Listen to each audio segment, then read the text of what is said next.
You might feel like the world is constantly, navigating this storm of challenges. One day it's economic wobbles, the next it's environmental disasters, then social unrest.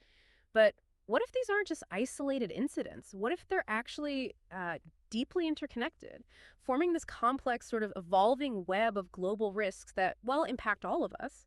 Today, we're doing a deep dive into exactly that, the often surprising and sometimes alarming connections between climate change, global risks, and human well-being.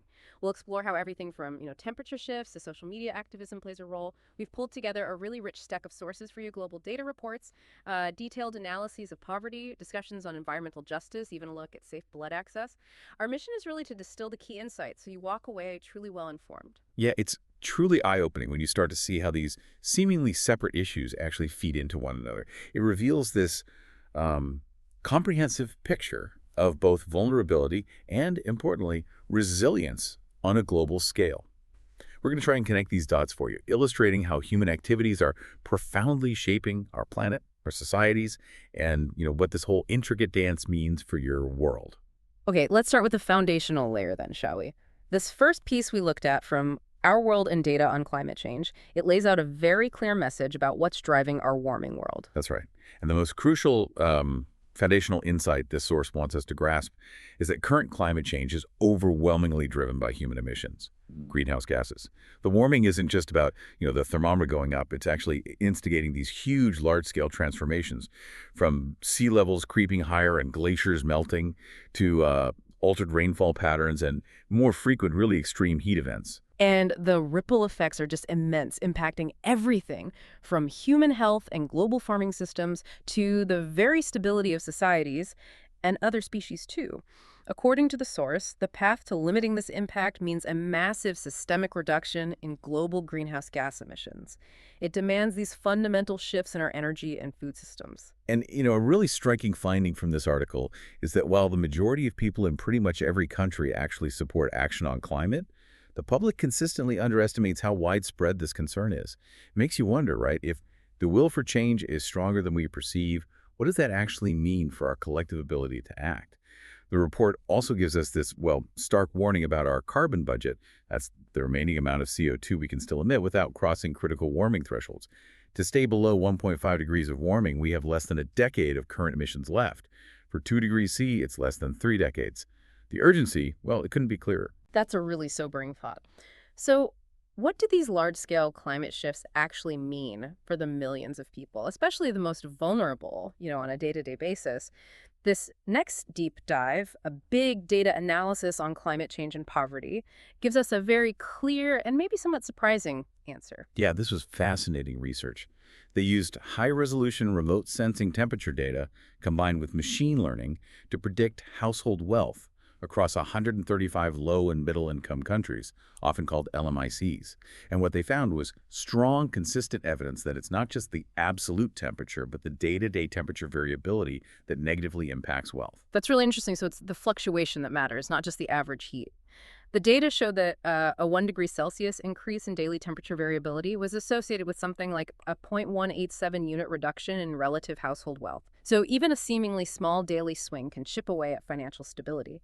And this effect was particularly strong in lower latitudes, closer to the equator. Exactly. This really highlights a crucial and maybe often overlooked link between climate change and economic well-being.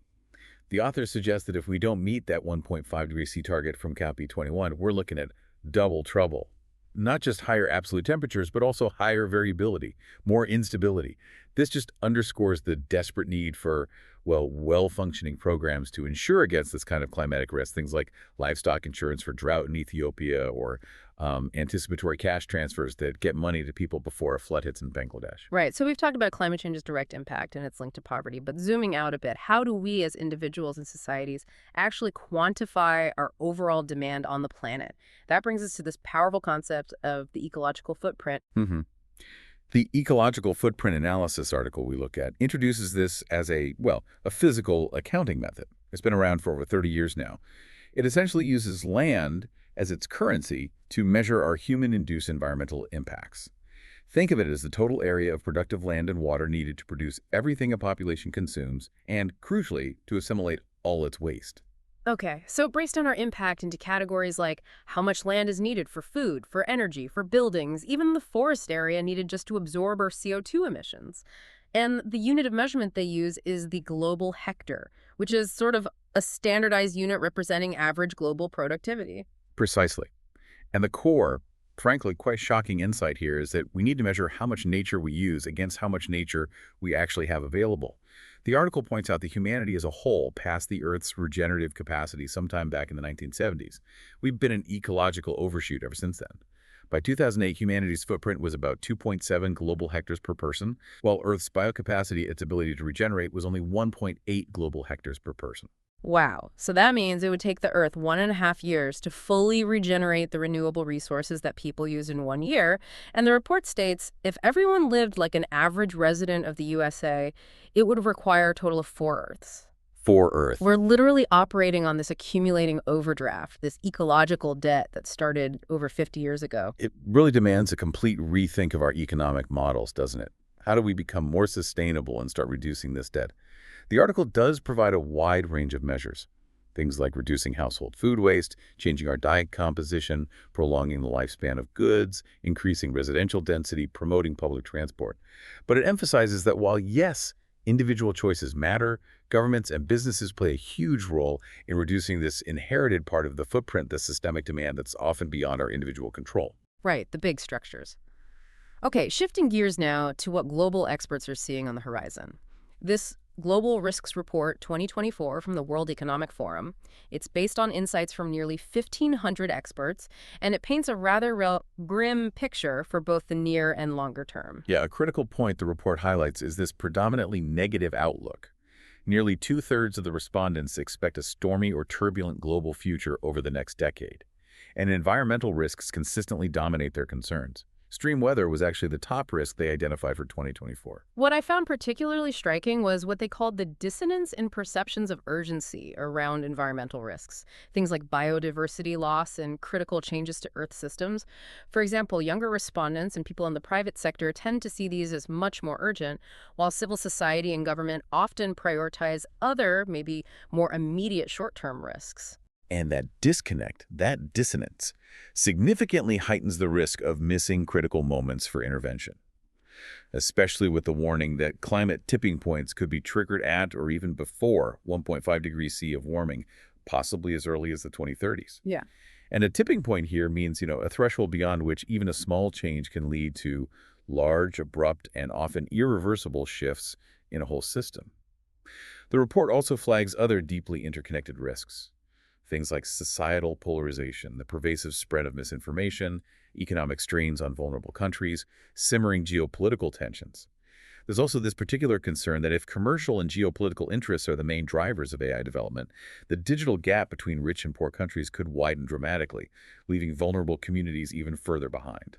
And these global risks we're discussing, they aren't just abstract concepts, are they? They have real devastating consequences for millions of people right now. The 10 worst humanitarian crises to know in 2025 from Concern Worldwide gives us a really sobering snapshot of this reality. Yes. This report, it draws on data from the UN Office for the Coordination of Humanitarian Affairs, OCHA. It ranks crises based on the just staggering number of people needing assistance and the funding required. Sudan, for instance, tops the list. Over 30 million people needing aid, and over $10 billion in funding required for 2025 alone. Wow. And then the list goes on. Syria, Gaza, Ukraine, the Democratic Republic of Congo, Afghanistan, Yemen, Ethiopia, South Sudan, and Chad. So many of these places are grappling with multiple overlapping emergencies, conflict, widespread hunger, the severe impacts of climate change, deep political instability. You look at Yemen, for example, where nearly 80% of the population needs some form of assistance. It's just overwhelming to grasp the sheer scale of human suffering and displacement these numbers represent. The report notes that in Gaza, for instance, a devastating 90% of the population has been displaced. These aren't just statistics. They are millions of individual lives profoundly impacted by these interconnected crises we're exploring. People forced to make unimaginable choices every single day. And amidst these huge, visible humanitarian crises, there are often critical but less visible issues that just compound the suffering, almost like a neglected crisis within a crisis. One such example is the profound challenge in accessing safe blood, which was highlighted in this Think Global Health article. Yeah, this piece makes it absolutely clear that access to safe blood is, quite literally, a matter of life and death. It shares the story of Lebahang Pixo in Lesotho, whose life was saved by a blood transfusion for cervical cancer. Just a stark reminder of how fundamental it is. And what's truly alarming is that national blood transfusion services in many low and middle income countries are facing dire consequences because global aid is declining.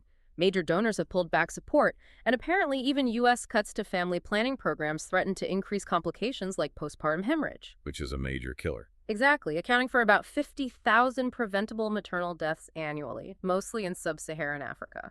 So a critical question this article brings up is why? Why is such a vital component of healthcare so chronically underfunded and, well, misunderstood? The explanation seems to lie in a few areas. Too few voluntary donations, weak national systems for collection and distribution, and a significant lack of prioritization from global health donors. They often exclude safe blood access from their, issue-specific strategies. The article passionately argues for sustained advocacy and something they call a safe blood access catalyst platform to empower local leaders and secure the necessary funding. It's a crisis that just doesn't get the attention it deserves. It's true. And when we talk about these global crises and vulnerable populations, it's so easy for people to just become numbers, mere statistics, losing their individuality. This Wilson Center article, Social Media and its Impact in Amplifying Refugee Vices and Stories, really unpacks that troubling disconnect between observers and those directly affected. It's remarkable how traditional media, often unintentionally, contributes to what the article calls the massification of refugees, portraying them as these large, undifferentiated groups. And that can inadvertently dehumanize and stereotype them. Even the identifiable victim effect, where media focuses on one person's story, can sometimes stifle the refugees' own agency, their own voices. Right. This is where it gets truly transformative, I think, because the article argues that social media has become this incredibly powerful new forum for refugees to take back control of their own narratives. They're using smartphones to communicate directly, share vital immigration information with each other, and advocate for themselves. Yeah, and we see this through compelling real-world examples, like Manuel Monterosa from Venezuela. He documented his extremely perilous journey through the Darien Gap on YouTube. He provided these raw, authentic insights that not only educated countless others about the reality of that journey, but also brought him some financial benefits through his platform. Or think of Motaz Azaiza, the Palestinian photojournalist. His Instagram following just exploded to over 17 million as he shared unfiltered, immediate content of the devastation in Gaza. That earned him international awards and recognition. Their stories really powerfully demonstrate how social media can counteract those harmful tendencies by offering authentic, unmediated insights into the lives and the humanity of individual refugees. It shifts the conversation towards a more compassionate, more nuanced understanding that truly gives them agency. Okay, finally, let's bring it back to a crucial movement that kind of threads through many of these interconnected issues: environmental justice. The article Grassroots, the sustainable shifts that lead to environmental justice from the pursuit. It reminds us of its pivotal origins. It traces back to a landmark 1990 conference at the University of Michigan, which effectively sparked this powerful grassroots movement. Its core focus was, and still is, the disproportionate impacts of environmental hazards, pollution, waste sites, you name it, on communities of color. This led directly to the establishment of the EPA's Office of Environmental Justice and the formal adoption of the 17 Principles of Environmental Justice back in 1991. And the seventh principle is incredibly key, isn't it? Environmental justice demands the right to participate as equal partners at every level of decision-making. This isn't just about being consulted. It's about ensuring that the communities most impacted have a direct, empowered say in the policies and decisions affecting their health and well-being. It's about shifting from, top-down decisions about communities to collaboration with communities. Absolutely. And scholars continue to demonstrate these direct, undeniable links between racial disparities and environmental conditions like air quality or proximity to toxins and racial disparities in health outcomes. So the profound implication here, especially in light of escalating climate change, is that these collaborations between researchers, practitioners, and critically local communities, they need to evolve rapidly. The goal has to be preventing race and socioeconomic status from further increasing climate vulnerability among already marginalized populations. It's about striving for real equity in the face of these huge environmental challenges. So, we've gone on quite the journey today, haven't we? From the fundamental human drivers of climate change, all the way to the very personal stories of those affected, and the powerful tools being developed to measure and respond. What insight truly stands out to you from this whole deep dive? Well, I think a critical takeaway is just how interconnected everything is. Global warming, technological acceleration, shifts in geopolitics, demographics, these are not isolated forces. They interact in incredibly complex ways, creating immense challenges, yes, but also, importantly, opening up powerful opportunities for action. Yeah, and despite the often, dire outlook presented in some of these reports, it's inspiring to see the potential for localized strategies, for breakthrough innovations, for collective action, and vital cross-border collaboration that can genuinely reduce the impact of these risks. And the rise of individual voices, like we saw with social media, reminds us of the profound power of authentic narratives to cut through the noise and drive change. It really does. But it also begs this question, doesn't it? If the Global Risks Report warns that truth itself will come under immense pressure from widespread misinformation and disinformation, well, how does the society effectively address these deeply interconnected global challenges when the very basis of shared understanding is eroding? How do we possibly build collective action when our perceptions of reality become increasingly polarized? That's certainly something to ponder long after our conversation ends today.